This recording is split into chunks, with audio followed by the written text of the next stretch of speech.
Mga kababayan, mahal kong Pilipinas, bakit ganito na ang nangyari sa atin?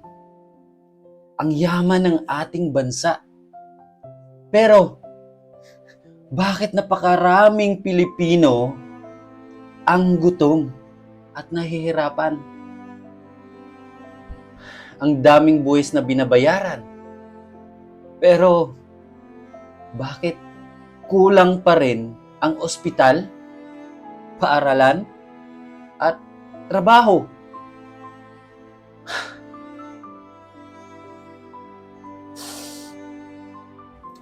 Habang ang karaniwang mamamayang nagtitiis, may mga taong nakaupo sa kapangyarihan, nagpapakasasa sa pirang hindi naman sa kanila. Perang para sana sa gamot ng may sakit, sa pagkain ng mga bata, sa ayuda ng mahihirap, at sa suporta sa ating mga magsasaka. Pero, saan ito napunta?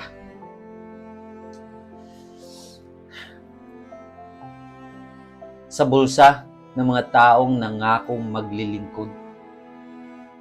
Masakit isipin na minsan tayo rin ang pumipili sa kanila. Tayo rin ang bumuto sa kanila. Dahil nagtiwala tayo, umasa tayo. Pero, paulit-ulit tayong binigo. Hanggang kailan ba tayo mananahimik? Hanggang kailan natin hahayaang nakawin hindi lamang ang pera ng bayan, kundi pati ang kinabukasan ng susunod na henerasyon? Mga kababayan, gumising na tayo. Huwag tayong magbulag-bulagan. Huwag ipagbili ang buto. Huwag magtakot magsalita laban sa mali.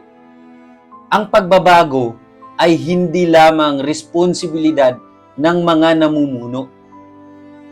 Huwag tayong one-sided.